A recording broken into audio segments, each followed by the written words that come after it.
Hello दोस्तों, स्वागत है आप सभी का आपके अपने YouTube channel KBC spark India पर। दोस्तों, जैसा कि पहले ही बता दिया था कि 22 दिसंबर 2020 को हम ई बुक लॉन्च करेंगे जो आज होने जा रही है। दोस्तों, ई बुक के बारे में मैं आपको बताऊं उससे पहले मैं आपको एक ही बात कहना चाहूँगा कि अगर आप तैयारी कर रहे हो तो ऐसी तैयारी करो कि दुनिया याद रखे आपको। आप इतिहास बना के आएँ केबीसी में और हमेशा लोग आपको याद करें। देखिए, कुछ अपने साथी ऐसे भी हैं जो 20 साल से तैयारी कर रहे हैं और कुछ ऐसे भी हैं जो नई शुरुआत कर रहे हैं। इसमें सबसे महत्वपूर्ण बात ये होती है कि आप तैयारी किस प्रकार से कर रहे हैं। अगर 20 साल तैयारी करने के बाद भी आपको ये महसूस हो रहा है कि हमारी तैयारी पूरी नहीं है, तो इसका मतलब समझ लीजिए कि आपका जो तैयारी का पैटर्न है वो सही नहीं है। लेकिन आपको चिंता करने की ज़रूरत नहीं है। अपनी जो ये ई बुक है आपकी इस तरीके की सारी कमियों को दूर कर देगी।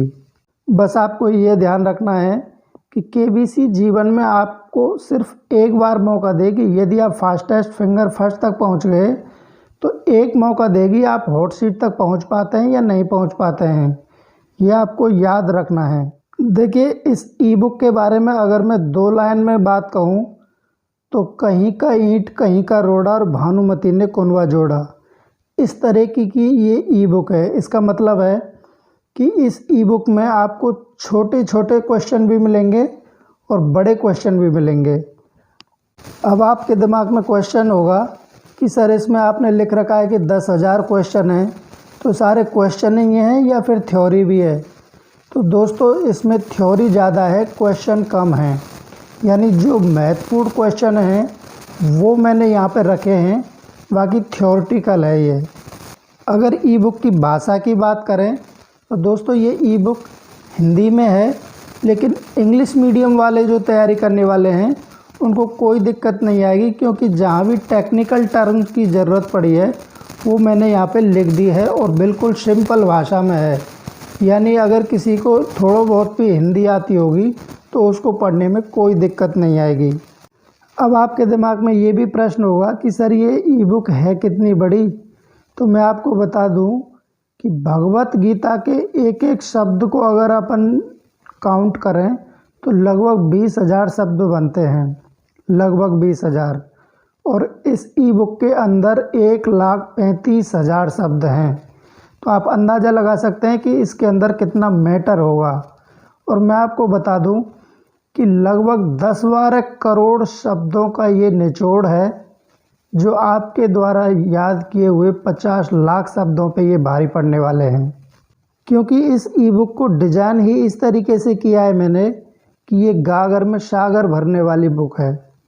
अब आप सोच रहे होंगे कि सर, इस ई बुक के अंदर ऐसा है क्या? तो वो भी आपको बता देते हैं।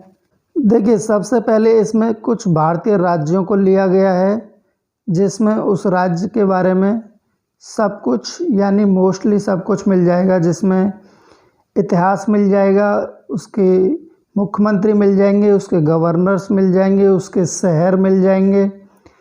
यानी जो इम्पोर्टेंट है वही लिखा है, ऐसा नहीं है कि इसमें कूड़ा करकट भर दिया है। तो जो केबीसी के लिए या किसी भी एग्ज़ाम के लिए इम्पोर्टेंट है वो इसमें आपको मिल जाएगा। इसमें आपको विश्व इतिहास देखने को मिल जाएगा, और विश्व इतिहास ऐसा कि केबीसी के लिए तो स्पेशलिस्ट है ही, जिसमें इस सीज़न में भी केबीसी के क्वेश्चन पूछे गए हैं। लेकिन जो लोग सिविल सर्विसेज की तैयारी कर रहे हैं, चाहे वो यूपीएससी की हो चाहे स्टेट लेवल की हो, उनके वर्ल्ड हिस्ट्री के कंसेप्ट क्लियर हो जाएंगे। यानी उनको 10-15 हज़ार रुपये खर्च करने की ज़रूरत नहीं है। जो लोग सेल्फ तैयारी कर रहे हैं उनके सारे कंसेप्ट क्लियर हो जाएंगे। तो इस तरीके से मैंने इसको डिज़ाइन किया है, वर्ल्ड हिस्ट्री को। इसका मतलब है कि आप इस ई बुक को अपने बच्चों को भी पढ़ा सकते हैं ताकि उनके कंसेप्ट क्लियर हो जाएं और उनका जो विज़न है हिस्ट्री को देखने का वो अलग ही हो जाए। इसके अलावा इसमें आपको सोलर सिस्टम यानी हमारा जो सौरमंडल है उसके बारे में आपको पढ़ने को मिलेगा। और इस सीज़न में इस सौरमंडल में से कितने सारे प्रश्न फंसे हैं, 7 करोड़ वाला भी क्वेश्चन इसमें से आ चुका है। आपको याद होगा कि क्वेश्चन पूछा था आर्टेमिस वाला, जिसका आंसर आर्टेमिस था। उसको मैंने लाइन में ही लिखा था, उसको ज़्यादा हाईलाइट भी नहीं किया था और वो लाइन उठ के 7 करोड़ की आ गई। तो आप अंदाज़ा लगा सकते हैं कि इसकी हर लाइन कितनी इम्पोर्टेंट हो सकती है। इसके अलावा एक प्रश्न पूछा था कि जो अपोलो 11 है वो चंद्रमा के किस भाग पे उतरा था, जिसका आंसर बेस ऑफ ट्रैंक्विलिटी था। 6.5 लाख का क्वेश्चन था। तो केबीसी में तो ये बाद में पूछा गया, ये मैंने ई बुक के अंदर ये पहले ही लिख दिया था। मुझे आइडिया था कि ये क्वेश्चन पूछा जा सकता है और वो इस सीजन में पूछा भी गया। अगर सामान्य शब्दों में कहूँ तो इस भाग के जो कॉन्सेप्ट हैं वो यूपीएससी वालों के लिए बहुत ज़्यादा इम्पोर्टेंट होंगे। इसके अलावा आप लोगों को आसानी से याद हो जाएंगे, इस तरीके से मैंने डिज़ाइन किया है। और सबसे बड़ी बात, इसके अंदर इतना जीके भरा हुआ है इस पार्ट में कि मैंने जीके चांद तारों में से निकाल के लाया हूँ आपके लिए। इसके अलावा बहुत सारे टॉपिक्स हैं जिसमें वर्ल्ड ज्योग्राफी, भारत का सर्वोच्च न्यायालय यानी सुप्रीम कोर्ट, भारत के राष्ट्रपति और भारत के जो मुख्य न्यायाधीश हैं उनके बीच एक ऐसा रिलेशन जो आपको अगले सीज़न में 1 करोड़ या 7 करोड़ का आपको देखने को मिल सकता है। भारत के विभिन्न ऑर्गेनाइजेशन, सिख धर्म के गुरु, आज़ादी से पहले वीरता पुरस्कार, भारत की सेनाएँ, भारत की सेनाओं के ऑपरेशंस, बिजनेस एवं उद्योग धंधे, माइथोलॉजी, इंडियन माइथोलॉजी, बॉलीवुड। इसके अलावा सबसे जो महत्वपूर्ण बात है कि जो क्रिकेट की ई बुक थी वर्ल्ड डायमंड क्रिकेट, उसको इसमें मर्ज कर दिया है।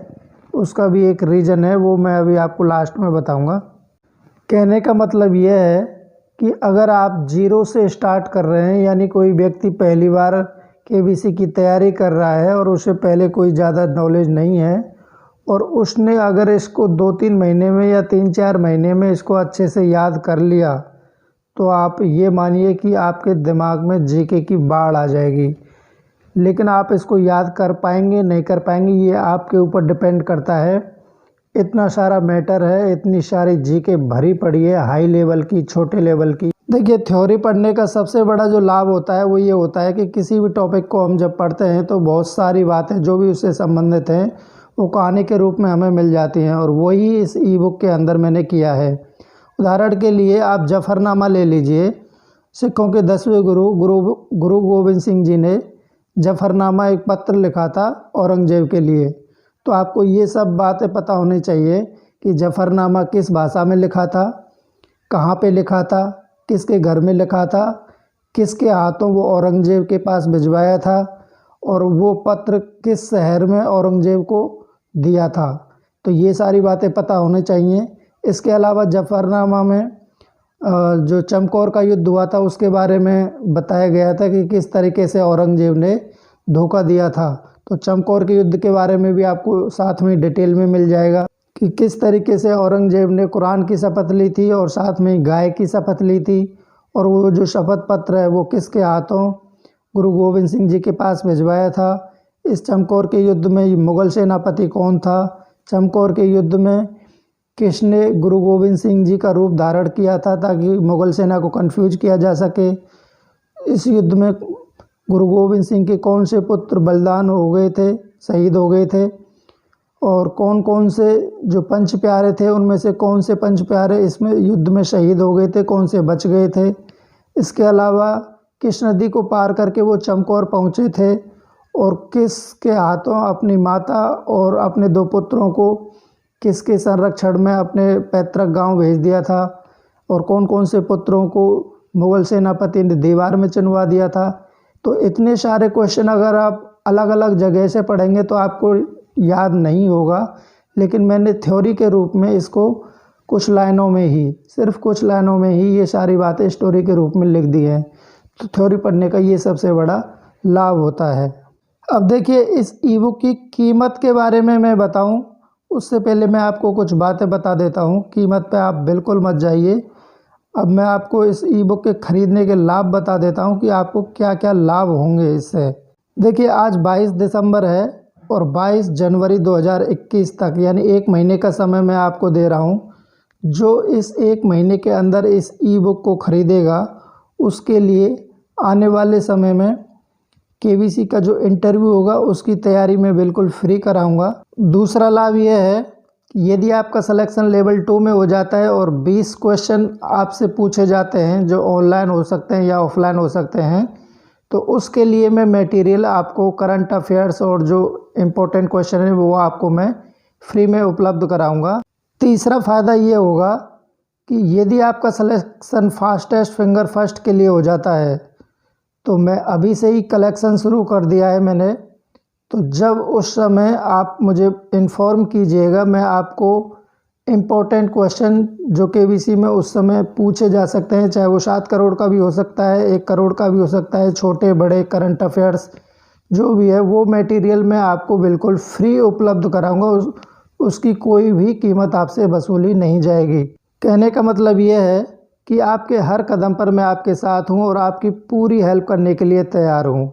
और ये सारी सुविधाएं उनके लिए ही उपलब्ध होंगी जो 22 दिसंबर से 22 जनवरी तक इस ई बुक को इस पीरियड के अंदर परचेज कर लेगा। अब इस पीरियड के अंदर परचेज ना करने के नुकसान क्या हैं वो देख लीजिए। पहला नुकसान ये है कि इस ई बुक की एक्चुअल प्राइस है 1100 रुपये, लेकिन इस 1 महीने के पीरियड के लिए मैं 40% ऑफ में दे रहा हूँ, यानी ये ई बुक आपको 660 रुपये में उपलब्ध हो जाएगी। 22 जनवरी के बाद जो भी इस ई बुक को ख़रीदेगा उसको 1100 रुपये पे करने होंगे।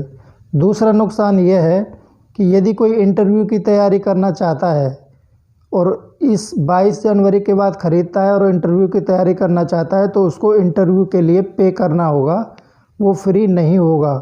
इसके अलावा जो 20 क्वेश्चन होंगे उसके लिए अगर कोई मटेरियल चाहेगा तो उसको पे करना होगा। इसके अलावा यदि किसी का फास्टेस्ट फिंगर फर्स्ट के लिए सिलेक्शन होता है और वो ये कहता है कि हमें इम्पोर्टेंट क्वेश्चन उपलब्ध करा दीजिए, तो उस मटेरियल के लिए भी उनको पे करना होगा। अब वो कितनी होगी वो डिपेंड करेगा। और देखिए, जो इस 1 महीने के पीरियड के अंदर ख़रीदेगा उनकी लिस्ट मैं बिल्कुल तैयार कर लूँगा और उन सभी से रिक्वेस्ट करूँगा कि आप व्हाट्सएप पे अपनी अपनी डिटेल मुझे सेंड कर देंगे। इससे मेरा मतलब है कि आप क्या करते हैं, आपके फैमिली बैकग्राउंड क्या है, आप कृषि करते हैं या कोई सर्विस करते हैं, उससे संबंधित मुझे ये अंदाज़ा लग जाएगा कि केबीसी में आप जब भी जाएंगे तो उससे संबंधित क्या क्या प्रश्न आपसे पूछे जा सकते हैं। तो उसके संबंधित टॉपिक है, मैं वो आपको व्हाट्सएप पे बताता रहूँगा और जो क्वेश्चन होंगे वो भी आपको उपलब्ध कराता रहूँगा। दोस्तों, ई बुक को ख़रीदने के लिए सबसे पहले आपको गूगल प्ले स्टोर में जाकर गूगल डॉक्स एप्लीकेशन ये डाउनलोड करना है और उसे साइन इन कर लेना है। इसके बाद इसमें मेरा फ़ोन पे नंबर दिया हुआ है, उस पर 660 रुपये आपको पेमेंट करना है। इसके बाद डिस्क्रिप्शन में, यानी वीडियो के डिस्क्रिप्शन में ई बुक का लिंक दिया हुआ है, उस पर आप क्लिक करेंगे तो ये लिंक आपके गूगल डॉक्स एप्लीकेशन में जाकर खुलेगा। बस वहाँ पे आपको ये बताएगा कि आपको परमिशन लेनी है ओनर से इसको ओपन करने के लिए। तो इस गूगल डॉक्स एप्लीकेशन में जो ये कोने में एरो का निशान दिया हुआ है, इस पर आप क्लिक कर देंगे तो मेरे पास ईमेल आ जाएगा कि हमें परमिशन चाहिए। यदि आपने पेमेंट कर दिया है तो आपका वेरिफिकेशन हो जाएगा और यदि नहीं किया है तो नहीं हो पाएगा।